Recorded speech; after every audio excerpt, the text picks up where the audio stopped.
Unified 911, anong matutulong namin sa'yo? Anya ti maitulong mi ken kahapon. Anong may tatabang ko sa Unsay imo? akong ikatabang nimo? Ngini makadabang na misal ka no.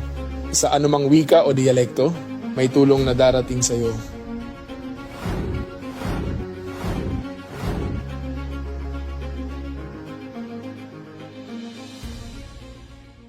Lilingkod sa bawat Pilipino at magbibigay ng tamang impormasyon para sa tahimik at maayos na Pilipinas. Police News Network, alagad ng batas, tagapagtaguyod ng balitang pulis, sandigan ng mamamayan, patnubay ng katotohanan.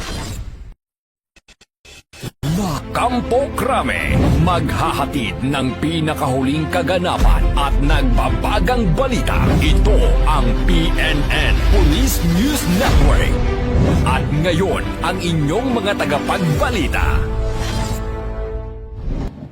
Magandang araw, Bagong Pilipinas. Patuloy po nating pag-alabin ang pagmamahal sa ating bayan. Kami po ang inyong mga kasama ngayong araw ng Sabado. Ako po ang inyong tagapag-ugnay, tagataguyod ng Balitang Pulis, NUP Loreto Bonifacio Concepcion. At ako naman po si Miss Leona Luisa A. Anderson, Mrs. Cosmo Road 2026 Grand Winner, na bumabati po ng maligayang kasarinlan sa lahat ng Pilipino sa mundo. Maghahatid sa inyo ng tamang balita, kwento ng pulis, at serbisyo para sa mamamayan.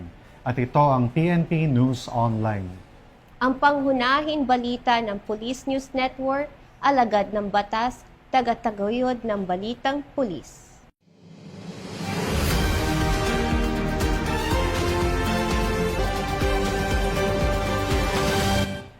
Narito ang mga balitang hatid ng ating PNN correspondents mula sa iba't ibang panig ng bansa.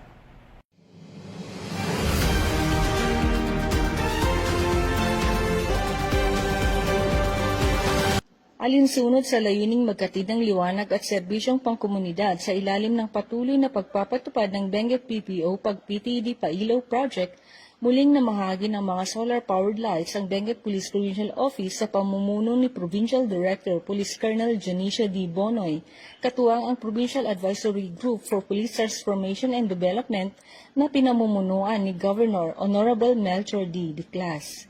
Sa nasabing aktibidad na ginanap sa Benguet PPO Provincial Headquarters noong Hunyo 10, 2026, 11 solar lighting units ang ipinagkaloob sa mga piling benepisyaryong pamilya mula sa iba't ibang bayan ng Benguet. Bukod dito, 5 solar-powered streetlights ang ibinigay sa Mangkayan MPS, 7 sa Kibungan MPS at 8 naman sa Kapangan MPS. Ang mga ito ay gagamitin sa pagpapatupad ng pailaw project sa kani-kanilang nasasakupan, partikular sa mga lugar na walang kuryente upang mapalakas ang kaligtasan at kaayusan ng kapaligiran. Namahagi rin ng 32 set ng school supplies at lunch boxes sa mga piling benepisyaryo habang 6 pang set ang ibinigay sa isang pamilya sa Bugyas. Dagdag pa rito, isang wheelchair ang ipinamahagi para sa isang benepisyaryong nangangailangan sa Takadang Kibungan bilang patunay ng mas malawak na saklaw ng serbisyong hatid ng programa. Sa kanyang mensahe, binigyang diin ni Governor Diclas ang kahalagahan ng patuloy na pagtutulungan ng mga ahensya ng pamahalaan, pribadong sektor at komunidad upang maisakatuparan ang mga programang may pangmatagalang epekto sa buhay ng mga mamamayan ng Benguet. Samantala, taus-pusong pasasalamat naman ang ipinahayag ni Police Colonel Bonoy sa lahat ng katuwang, donors at stakeholders na walang sawang sumusuporta sa matagumpay na implementasyon ng Pailaw Project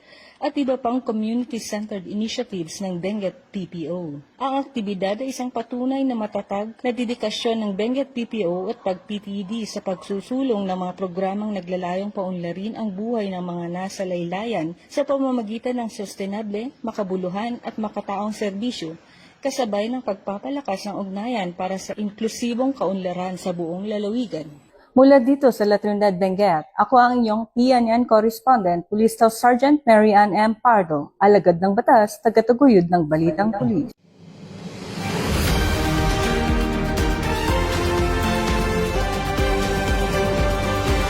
ipinakita ng Philippine National Police Maritime Group ang lumalakas nitong kakayahan at kahandaan sa pagtugon sa mga apektado ng kalamidad sa Sarangani Province. Nito lamang ika-10 ng Hunyo, nagsagawa ng matagumpay na pag-unload ng mga relief goods ang mga tauhan ng Sarangani Maritime Police Station sa Port of Glan. Katuwang ng Maritime Police ang Special Operation Unit 5, Philippine Coast Guard at Bureau of Fire Protection sa paghahatid ng tulong para sa mga mamayang apektado ng masamang panahon. Bukod sa pagdating ng mga relief goods, agarang tumulong din ang mga operatiba sa mga na-stranded na turista at mga pasyenteng nangangailangan ng agarang medikal na atensyon. Sa pamamagitan ng mahusay na koordinasyon ng mga kinakaukulang ahensya, ligtas na naihatid at naisakay ang mga ito sa barko ng Philippine Coast Guard para sa transportation patungo sa General Santos City. Ang operasyong ito ay patunay ng patuloy na pagpapalakas ng kakayahan, kahandaan at operational effectiveness ng Maritime Group sa pagtugon sa mga pangangailangan ng mamamayan, lalo na sa mga panahon ng kalamidad.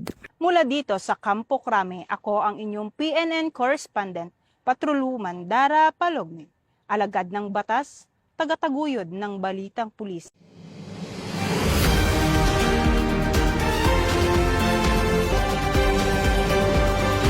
Isang regional priority high-value individual ang naaresto sa isinagawang search warrant operation sa Barangay Eastern Looc Paridel, Misamis Occidental. Bukod sa illegal na droga, nakumpiska rin ng mga otoridad ang isang baril at isang granada sa bahay ng sospek madaling araw ng Hunyo 10. Kinilalang sospek sa alias na po, 38 anyos, residente ng Purok Yellow Top ng nasabing barangay. Pinangunahan ng Provincial Intelligence Unit ng Misamis Occidental Police Provincial Office ang operasyon katuwang ang Plaridel Municipal Police Station at 1002nd Maneuver Company ng Regional Mobile Force Battalion 10. Ipinatupad ng mga operatiba ang search warrant para sa paglabag sa Republic Act 10591 o Comprehensive Firearms and Ammunition Regulations Act. Sa pagsisilbi ng search warrant, nadiskubre at nakumpiska ang isang caliber .45 pistol na may kasamang magasin at 8 live ammunition. Bukod dito, nakarecover din ang mga otoridad ng iba't ibang sachet ng hinihinalang shabu, improvised glass pipes, aluminum foils, digital weighing scale, heat sealer, 2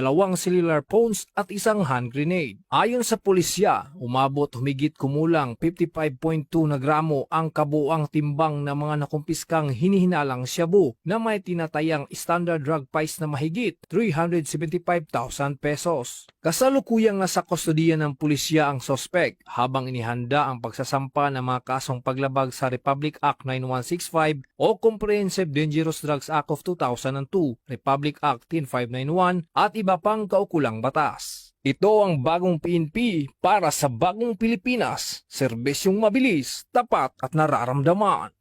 Mula dito sa PRO 10 Misamis Occidental Police Provincial Office, ako ang inyong Police News Network Correspondent, Police Corporal Rapi Picobero.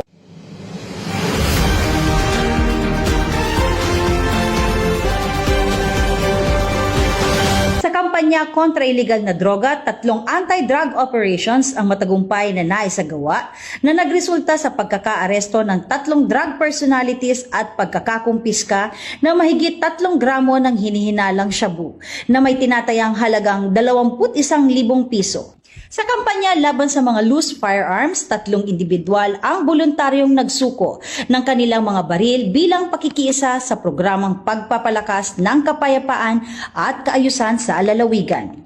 12 wanted persons naman ang naaresto sa magkakahiwalay na operasyon ng mga kapulisan sa buong lalawigan, patunay ng mas pinaigting na manhunt operations ng CNPPO. 3 katao rin naman ang naaresto sa isang operasyon laban sa ilegal na sugal, habang 32 individual ang nahuli sa 5 magkakahiwalay na operasyon kontra ilegal na pangingisda. Nakumpiska rito ang mga isda at paraphernalia na nagkakahalaga ng mahigit 400,000 piso.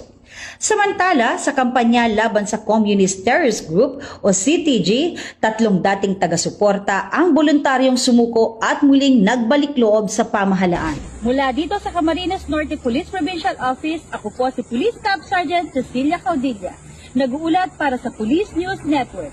Bagong PNP para sa bagong Pilipinas. Serbisyong mabilis, tapat at nararamdaman.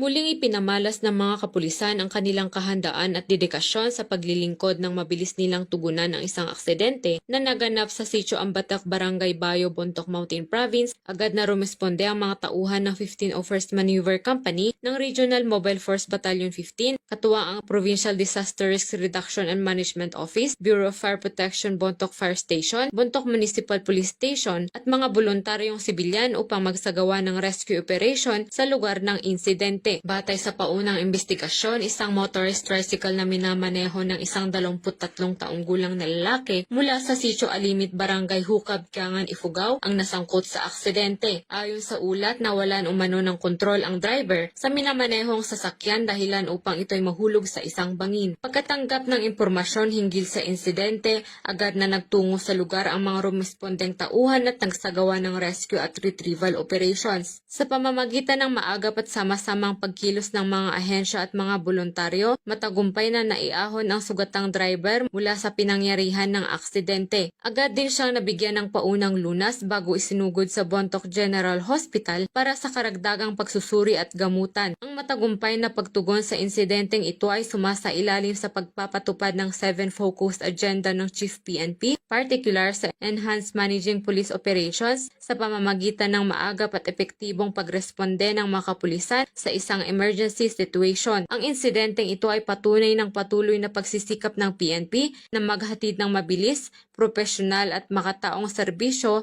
para sa kaligtasan at kapakanan ng publiko. Mula dito sa rehiyon ng Cordillera, ako ang inyong PNN correspondent, Patruluman Grace Bulangan, alagad ng batas, tagataguyod ng Balitang Pulis.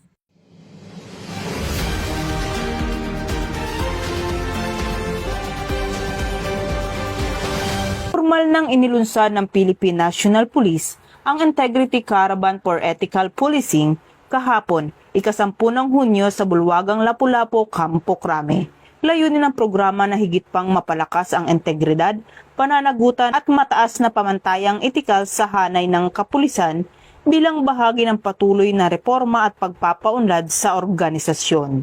Dinaluhan ang aktibidad ng PNP Command Group, Inspector General ng Internal Affairs Service, mga direktor ng Directorial Staff at Personal Staff, Division Directors ng National Support Units at mga kinatawan mula sa DPRM at Uniform Personal Affairs Division. Sa ngalan ni PNP Chief Police General Jose Melencio C. Nartates Jr., pinangunahan ni Police Lieutenant General Bernard M. Banac ang programa upang ihatid ang mensahe ng pamunuan. Binigyang diin ni Police Lieutenant General Banac ang kahalagahan ng pagpapanatili ng integridad at etikal na paglilingkod sa lahat ng antas ng organisasyon upang higit na mapatatag ang tiwala ng publiko sa kapulisan.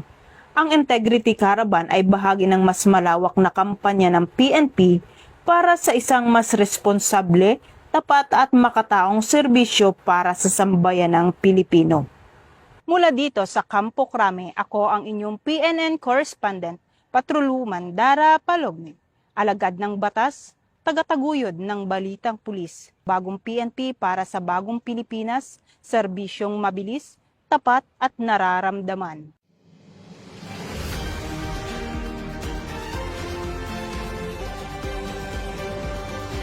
Malaking halaga ng hininalang iligal na droga ang nasabat ng mga otoridad sa isang intelligence-driven checkpoint operation sa Oroqueta City, Misamis Occidental. Isang high-value individual o HVI ang naaresto matapos umano'y makuhanan ng mahigit 1 milyong pisong halaga ng hinihinalang shabu sa Barangay Pines, Oroqueta City, Misamis Occidental, gabi ng Hunyo 9. Kinilala ng mga otoridad ang sospek sa alias Namon, 42 anyos na lalaki, walang trabaho at residente ng Barangay Eastern Plaridel, Misamis Occidental. Pinangunahan ng Oroqueta City Police Station ang operasyon sa Border Control Point Checkpoint sa koordinasyon ng Provincial Intelligence Unit ng Misamis Occidental, Provincial Drug Enforcement Unit at Plaridel Municipal Police Station. Bandang alas 11 ng gabi nang dumaan sa checkpoint ang isang puting Ford Everest. Napansin umano ng mga pulis na may inihagis ang sospek sa kalsada habang papalapit sa checkpoint. Dahil sa kahina-hinalang kilos nito, agad na sinuri ng mga operatiba ang mga itinapong bagay. Sa beripikasyon, natuklasang ang mga ito ay naglalaman ng puting kristalinong substansya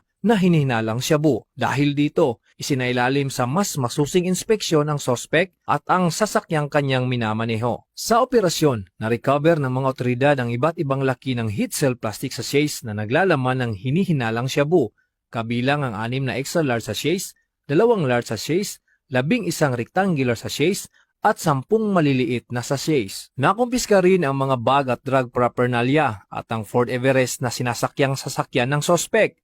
Umabot sa humigit kumulang 160 gramo ang kabuang timbang ng mga nakumpiskang hinihinalang iligal na droga na may katumbas na standard drug price na umaabot sa mahigit 1.08 million pesos. Patuloy naman ang dokumentasyon at inventory ng mga nakumpiskang ebidensya habang inihanda ang pagsasampa ng kaukulang kaso laban sa sospek dahil sa paglabag sa Republic Act 9165 o Comprehensive Dangerous Drugs Act of 2002.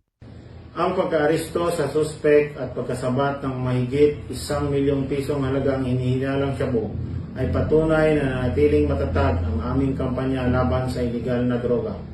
Patuloy naming paigtingin ang intelligence-driven operations at checkpoint activities upang mapigilan ang pagpasok at pagkalat ng ipinagbabawal na gamot sa aming komunidad.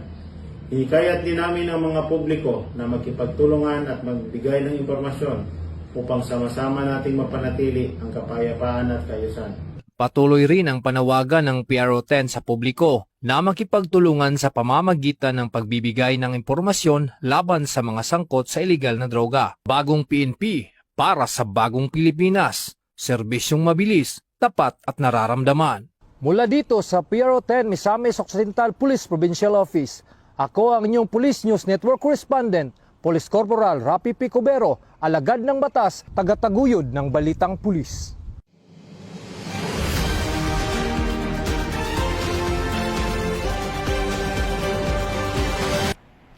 At yan ang mga balitang nakalap ng ating PNN correspondents mula Luzon, Visayas at Mindanao.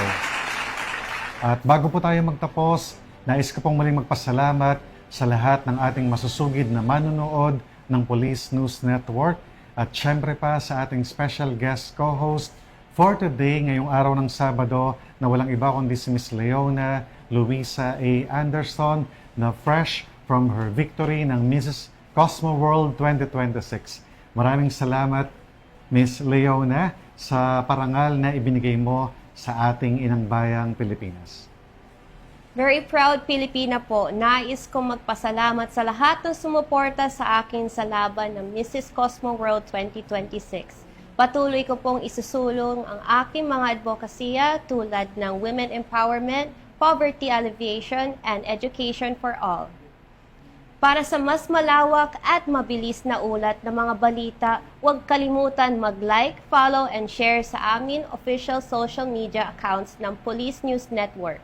Tutok lang sa amin YouTube channel para sa mga live stream at replays at i-follow kami sa Twitter account para sa mga real-time updates at Facebook account ng Police News Network.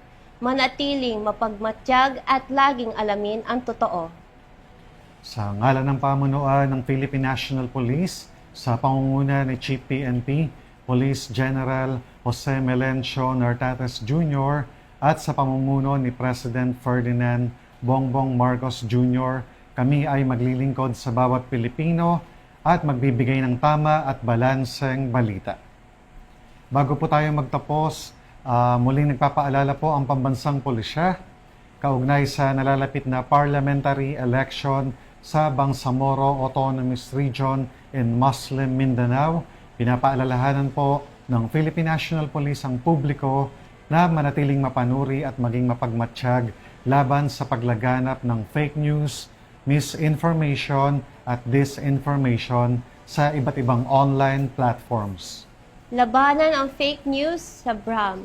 Ugaliin mag-fact check at magbahagi lamang ng tama, beripikado at mapagkakatiwalaan impormasyon upang mapanatili ang kapayapaan, kaayusan at pagkakaisa sa komunidad.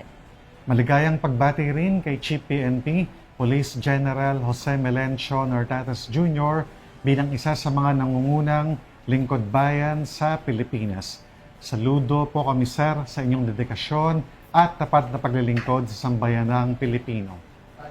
Mula rito sa tanggapan ng tagapag-ugnay ng Pambansang Pulisya, ako po ang inyong tagataguyod ng Balitang Pulis, NUP Loreto Bonifacio Concepcion. Muli po, maligayang kasarinlan 2026 sa lahat ng Pilipino sa mundo. Ako po muli naman si Leona Luise Anderson, Mrs. Cosmo World 2026. Special shout out po sa lahat ng NAPOLCOV officers na nandito sa PICA-G from Tuesday until Thursday, lalong-lalo kay Police Inspector Manolo A. Barredo Jr. Maraming salamat po sa inyong oras, sir, sa inyo at sa inyong mga kasamahan. Maghahatid ng tamang balita, kwento ng pulis at serbisyo para sa mamamayan. At ito ang PNP News Online. Ang pangunahing balita ng Police News Network. At ito ang bagong PNP para sa bagong Pilipinas, serbisyong mabilis, tapat at nararamdaman.